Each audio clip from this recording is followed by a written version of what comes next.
Ielts 15. Published by Cambridge University Press and Cambridge Assessment English 2020. This recording is copyright. Test 1. This is the Ielts listening test. You will hear a number of different recordings and you will have to answer questions on what you hear. There will be time for you to read the instructions and questions, and you will have a chance to check your work. All the recordings will be played once only. The test is in 4 parts. At the end of the test, you will be given 10 minutes to transfer your answers to the answer sheet. Now turn to Part 1.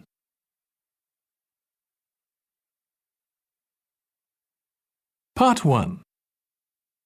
You will hear a woman phoning a friend to get information about a job agency.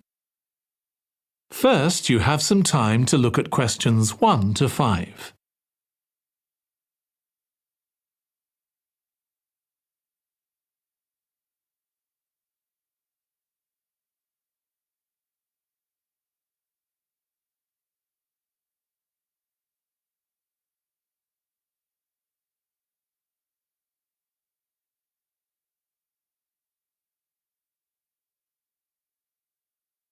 Now listen carefully and answer questions 1 to 5.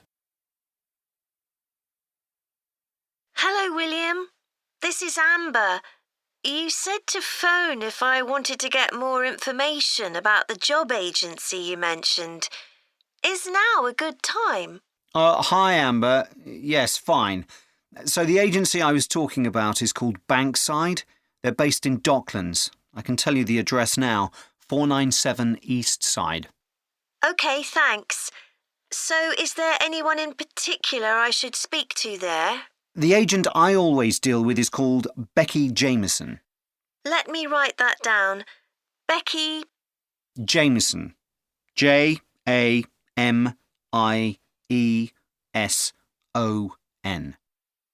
Do you have her direct line? Yes, it's in my contacts somewhere. Right, here we are. 07866 510 333. I wouldn't call her until the afternoon if I were you. She's always really busy in the morning trying to fill last-minute vacancies.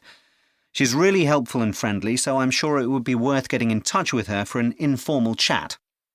It's mainly clerical and admin jobs they deal with, isn't it? That's right.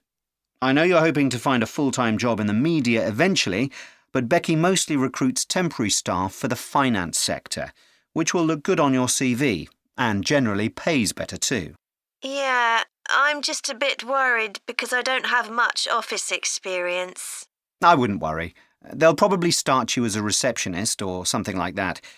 So what's important for that kind of job isn't so much having business skills or knowing lots of different computer systems. It's communication that really matters, so you'd be fine there. And you'll pick up office skills really quickly on the job. It's not that complicated. OK, good. So how long do people generally need temporary staff for? It would be great if I could get something lasting at least a month. That shouldn't be too difficult. But you're more likely to be offered something for a week at first, which might get extended. It's unusual to be sent somewhere for just a day or two. Right.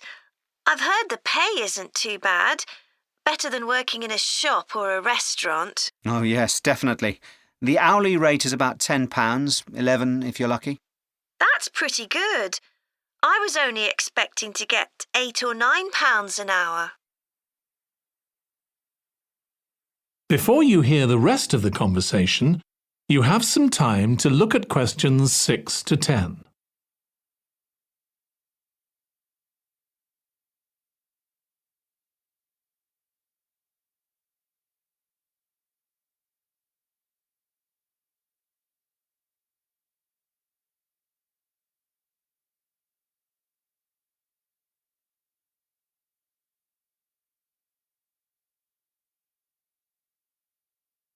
Now listen and answer questions 6 to 10. Do you want me to tell you anything about the registration process? Yes, please. I know you have to have an interview. The interview usually takes about an hour, and you should arrange that about a week in advance. I suppose I should dress smartly if it's for office work. I can probably borrow a suit from Mum. Good idea. It's better to look too smart than too casual. Will I need to bring copies of my exam certificates or anything like that? No, they don't need to see those, I don't think. What about my passport? Oh yes, they will ask to see that. OK. I wouldn't get stressed about the interview, though. It's just a chance for them to build a relationship with you, so they can try and match you to a job which you'll like. So there are questions about personality that they always ask candidates, fairly basic ones, and they probably won't ask anything too difficult, like what your plans are for the future. Hope not. Anyway, there are lots of benefits to using an agency. For example, the interview will be useful because they'll give you feedback on your performance so you can improve next time. And they'll have access to jobs which aren't advertised. Exactly. Most temporary jobs aren't advertised. And I expect finding a temporary job this way takes a lot less time. It's much easier than ringing up individual companies. Yes, indeed. Well, I think I've covered everything. That is the end of part 1. You now have 1 minute to check your answers to part 1.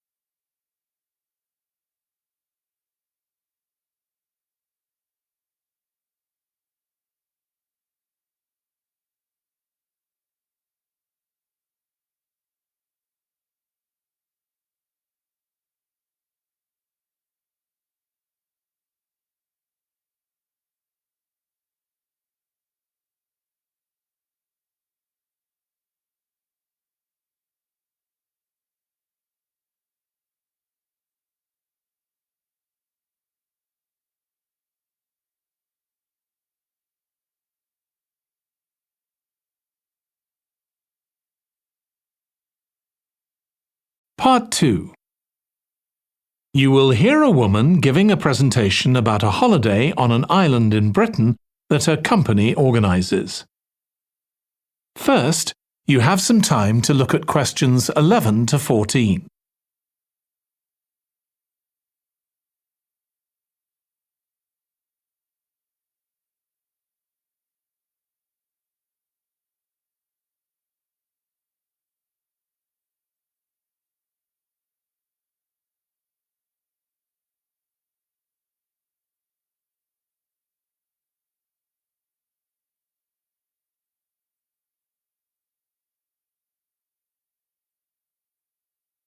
Now listen carefully and answer questions 11 to 14. Good morning. My name's Erica Matthews, and I'm the owner of Matthews Island Holidays, a company set up by my parents. Thank you for coming to this presentation, in which I hope to interest you in what we have to offer. We're a small family-run company, and we believe in the importance of the personal touch. So we don't aim to compete with other companies on the number of customers.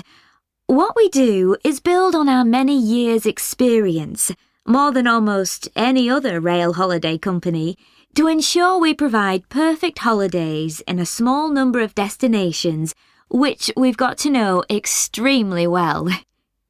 I'll start with our 6-day Isle of Man holiday. This is a fascinating island in the Irish Sea, with Wales to the south, England to the east, Scotland to the north, and Northern Ireland to the west. Our holiday starts in Heysham, where your tour manager will meet you. Then you'll travel by ferry to the Isle of Man. Some people prefer to fly from Luton instead, and another popular option is to go by train to Liverpool and take a ferry from there. You have 5 nights in the hotel, and the price covers 5 breakfasts and dinners and lunch on the 3 days when there are organised trips. Day 4 is free, and most people have lunch in a cafe or restaurant in Douglas. The price of the holiday includes the ferry to the Isle of Man, all travel on the island, the hotel, and the meals I've mentioned. Incidentally, we try to make booking our holidays as simple and fair as possible, so unlike with many companies, the price is the same whether you book 6 months in advance or at the last minute, and there's no supplement for single rooms in hotels. If you make a booking then need to change the start date, for example because of illness, you're welcome to change to an alternative date or a different tour for a small administrative fee. Before you hear the rest of the talk, you have some time to look at questions 15 to 20.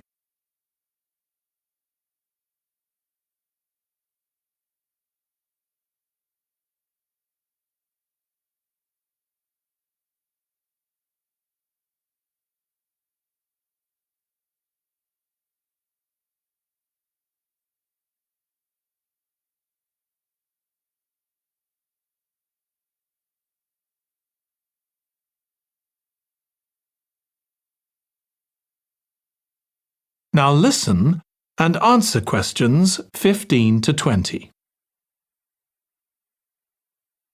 Okay, so what does the holiday consist of?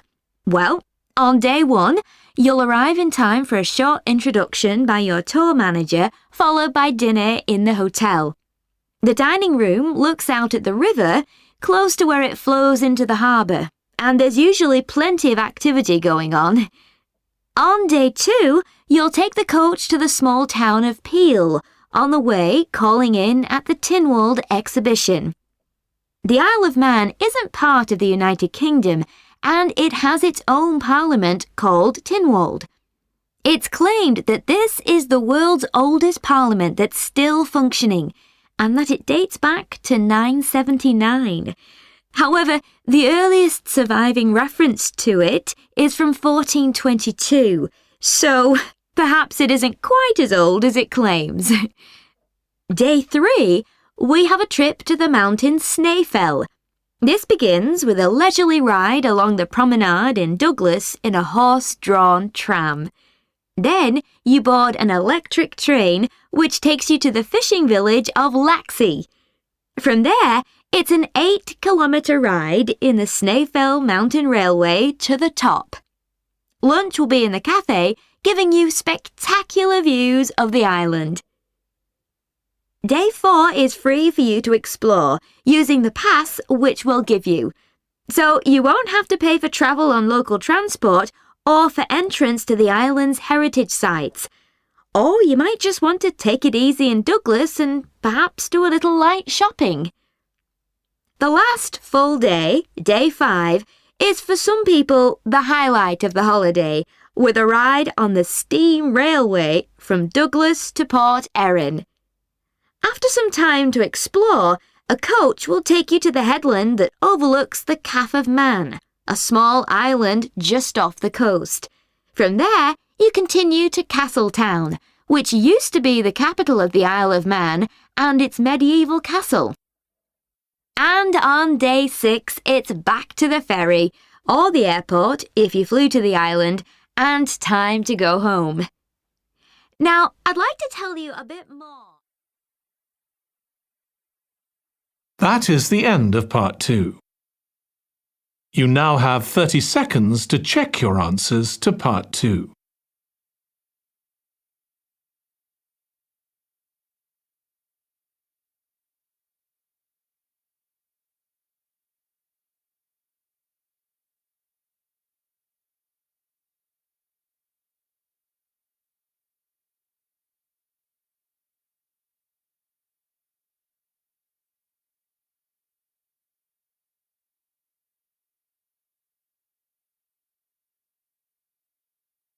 Part 3.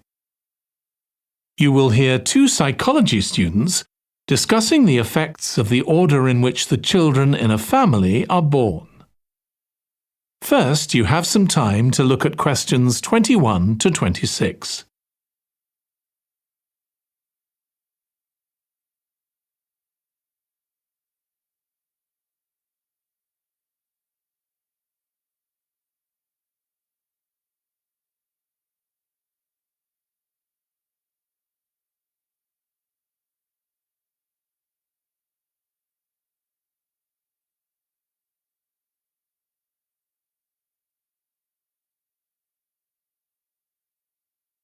Now listen carefully and answer questions 21 to 26.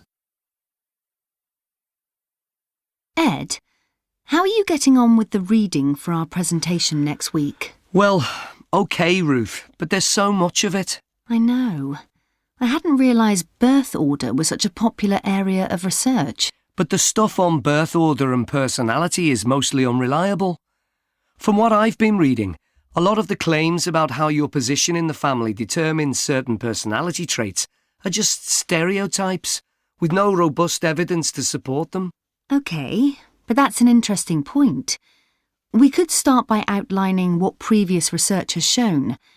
There are studies going back over 100 years. Yeah, so we could just run through some of the typical traits. Like the consensus seems to be that oldest children are generally less well-adjusted because they never get over the arrival of a younger sibling. Right, but on a positive note, some studies claim that they were thought to be good at nurturing. Certainly in the past, when people had large families, they would have been expected to look after the younger ones. There isn't such a clear picture for middle children, but one trait that a lot of the studies mention is that they are easier to get on with than older or younger siblings. Generally eager to please and helpful, although that's certainly not accurate as far as my family goes. My middle brother was a nightmare, always causing fights and envious of whatever I had. As I said, none of this seems to relate to my own experience. I'm the youngest in my family, and I don't recognise myself in any of the studies I've read about.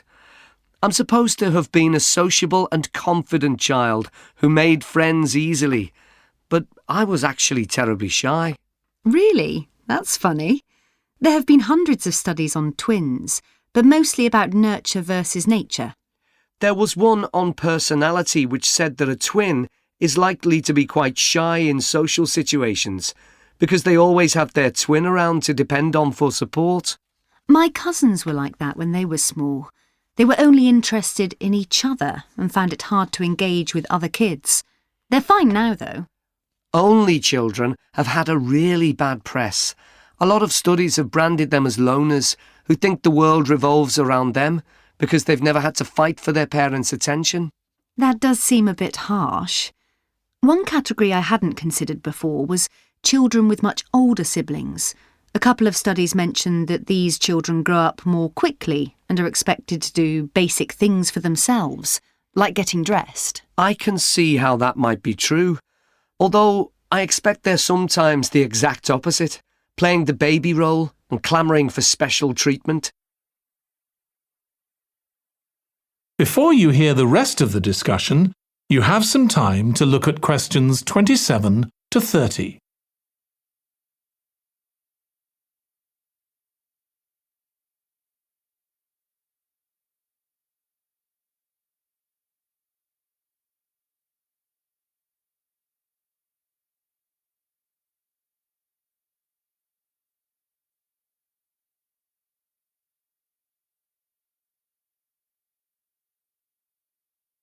Now listen and answer questions 27 to 30. What was the problem with most of these studies, do you think? I think it was because, in a lot of cases, data was collected from only one sibling per family, who rated him or herself and his or her siblings at the same time. Some of the old research into the relationship between birth order and academic achievement has been proved to be accurate, though. Performances in intelligence tests declined slightly from the eldest child to his or her younger siblings. This has been proved in lots of recent studies. Yes, although what many of them didn't take into consideration was family size. The more siblings there are, the likelier the family is to have a low socio-economic status. which can also account for differences between siblings in academic performance. The oldest boy might be given more opportunities than his younger sisters, for example. Exactly. But the main reason for the marginally higher academic performance of oldest children is quite surprising, I think. It's not only that they benefit intellectually from extra attention at a young age, which is what I would have expected. It's that they benefit from being teachers for their younger siblings by verbalising processes. Right. And this gives them status and confidence, which again contributes in a small way to better performance. So, would you say sibling rivalry has been a useful thing for you? I think so. My younger brother was incredibly annoying, and we fought a lot. But I think this has made me a stronger person. I know how to defend myself. We had some terrible arguments, and I would have died rather than apologise to him. But we had to put up with each other, and most of the time we coexisted amicably enough. Yes, my situation was pretty similar. But I don't think having two older brothers made me any less selfish. I was never prepared to let my brothers use any of my stuff. That's perfectly normal, whereas sometimes... That is the end of part 3. You now have 30 seconds to check your answers to part 3.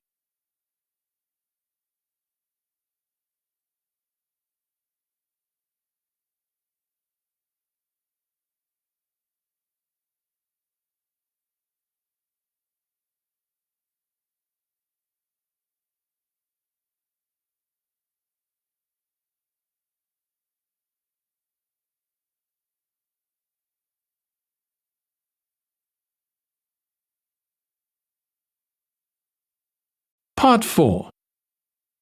You will hear a student giving a presentation about a type of tree known as the eucalyptus, which is common in Australia.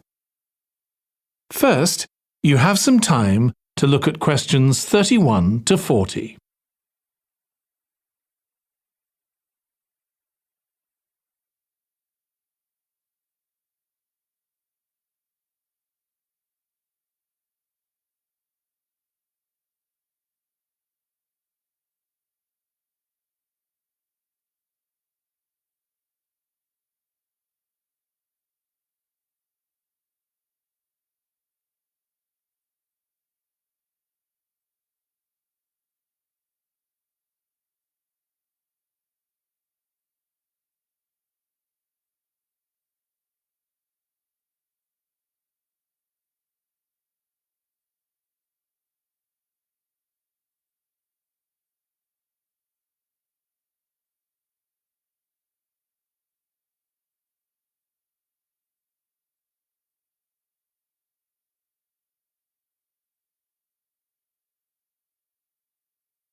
Now listen carefully and answer questions 31 to 40.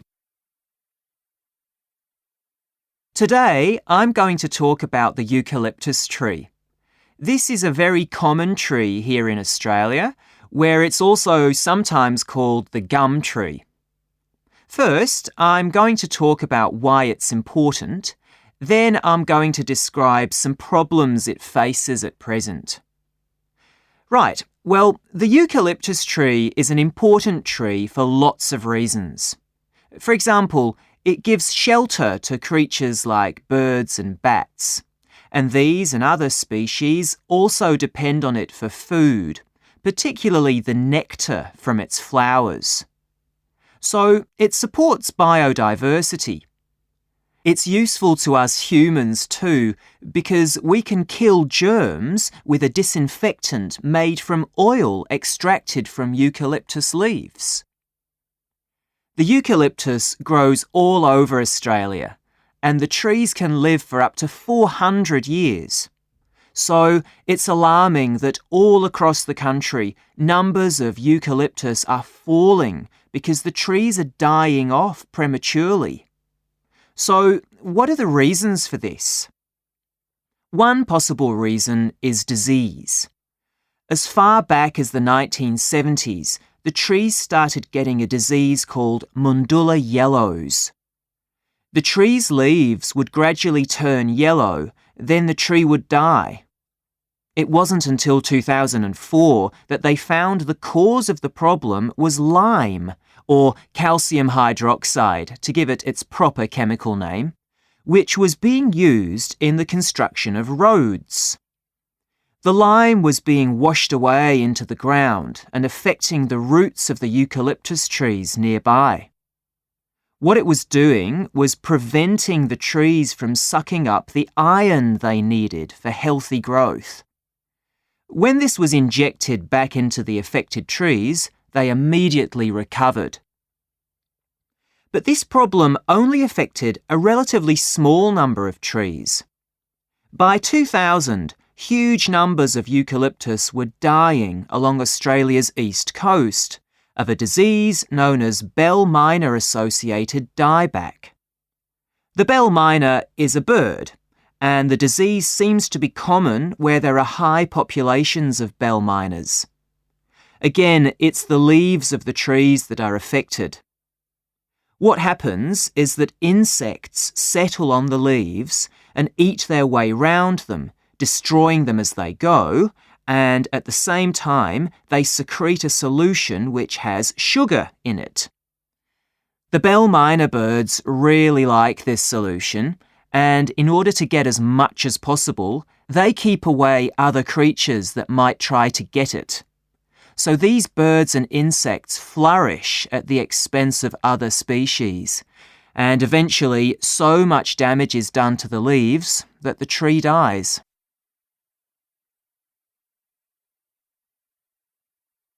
But experts say that trees can start looking sick before any sign of bell miner-associated dieback.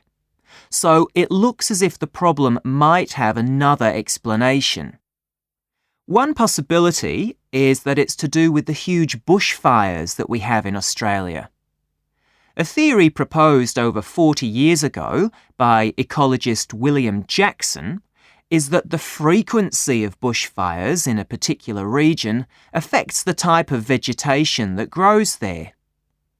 If there are very frequent bushfires in a region, this encourages grass to grow afterwards, while if the bushfires are rather less frequent, this results in the growth of eucalyptus forests. So, why is this? Why do fairly frequent bushfires actually support the growth of eucalyptus? Well, one reason is that the fire stops the growth of other species which would consume water needed by eucalyptus trees.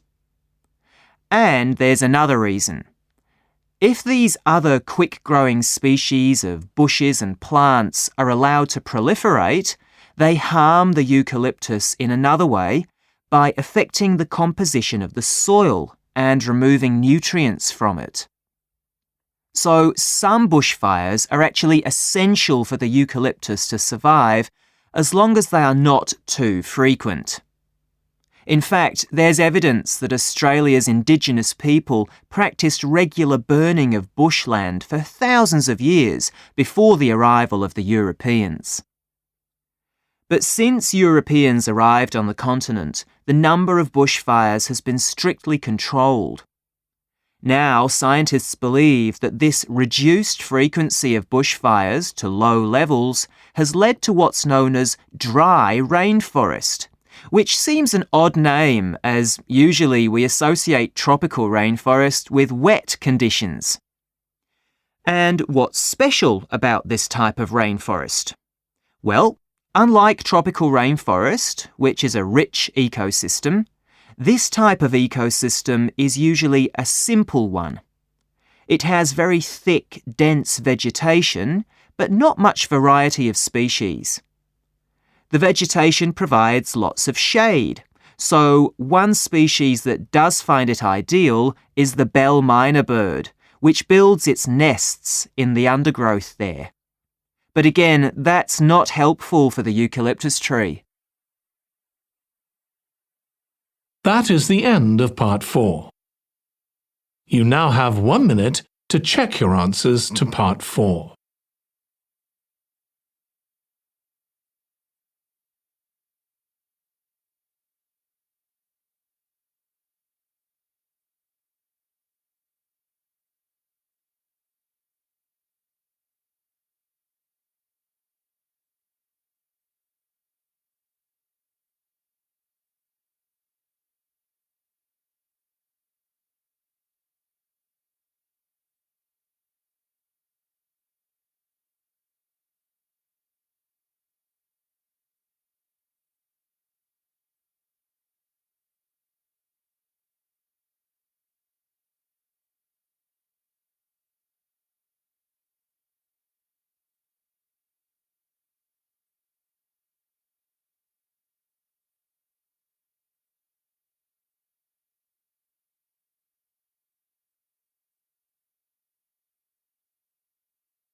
That is the end of the listening test.